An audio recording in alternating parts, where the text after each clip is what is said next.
अब बात करेंगे वक्फ बोर्ड की। दरअसल मुस्लिम समाज से ही वक्फ बोर्ड के खिलाफ मांगे उठने लगी हैं। यही नहीं, मुस्लिम समुदाय से जुड़े मौलाना मानते हैं कि वक्फ बोर्ड का सामना करने के लिए सनातन बोर्ड बनाया जाना चाहिए। दरअसल कथावाचक देवकीनंदन समेत कई हिंदुवादी संगठन लगातार मांग उठा रहे हैं कि अब वक्त आ गया है कि देश में सनातन बोर्ड बने।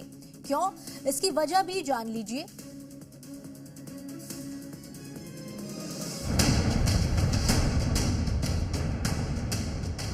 अगर वक्फ बोर्ड इस देश में रहेगा तो सनातन बोर्ड का निर्माण होगा। वक्फ बोर्ड में जो बैठे हुए मेंबर्स हैं, इन लोगों ने करप्शन में उरूज में कमाल हासिल कर लिया। ऑल इंडिया मुस्लिम जमात के मौलाना साहब मानते हैं कि वक्फ बोर्ड भू माफिया बना हुआ है और कथावाचक देवकीनंदन ठाकुर भी आगाह कर रहे हैं कि आने वाले वक्त में वक्फ बोर्ड क्या क्या कर सकता है। और वो दिन दूर नहीं जब पूरा ये 10-12 साल रुक जाओ, वो कहेंगे पूरा देश वक्फ बोर्ड का है। कथावाचक को चिंता हो रही है और इसलिए उन्होंने सनातन बोर्ड बनाए जाने की मांग को पुरजोर तरीके से एक बार फिर उठाया है। वक्फ बोर्ड को इतने बड़े अधिकार दे दिए गए यार, हैं?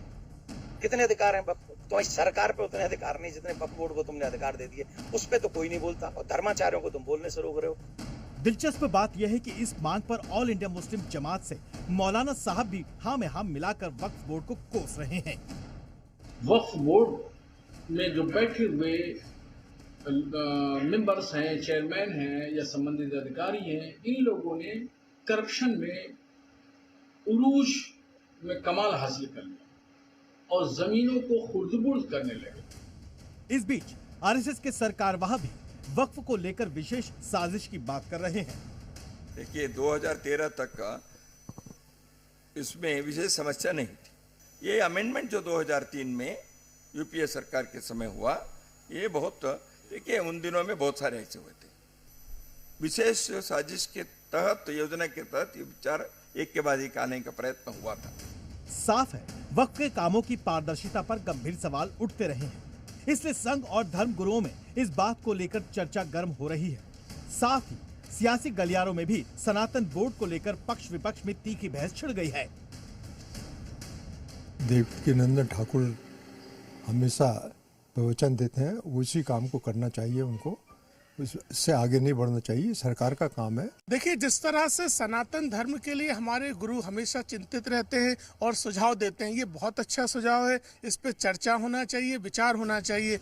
आपको बता दें कि हाल ही में अलग अलग विवाद पैदा होने के बाद से सनातन बोर्ड बनाए जाने से लेकर सनातन धर्म रक्षा बोर्ड बनाने तक की मांग लगातार जोर पकड़ती जा रही है। आंध्र प्रदेश के उप मुख्यमंत्री पवन कल्याण कह चुके हैं कि वक्त आ गया है कि सनातन धर्म रक्षा बोर्ड बनाया जाए। ये उन्होंने तब कहा जब तिरुपति लड्डू विवाद हुआ था। इसी तरह छत्तीसगढ़ में भी सनातन बोर्ड के गठन की मांग हुई थी। हिंदू संगठनों ने रायपुर के मोतीबाग चौक में प्रदर्शन किया था और सीएम विष्णुदेव साय को ज्ञापन सौंपा था।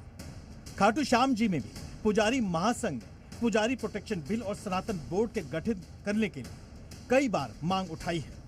यही नहीं, कानपुर में अखिल भारतीय वैश्य एकता परिषद के अध्यक्ष डॉक्टर सुमंत गुप्ता ने भी वक्फ बोर्ड को समाप्त कर राष्ट्रीय सनातन बोर्ड का गठन करने की आवश्यकता पर जोर दिया है।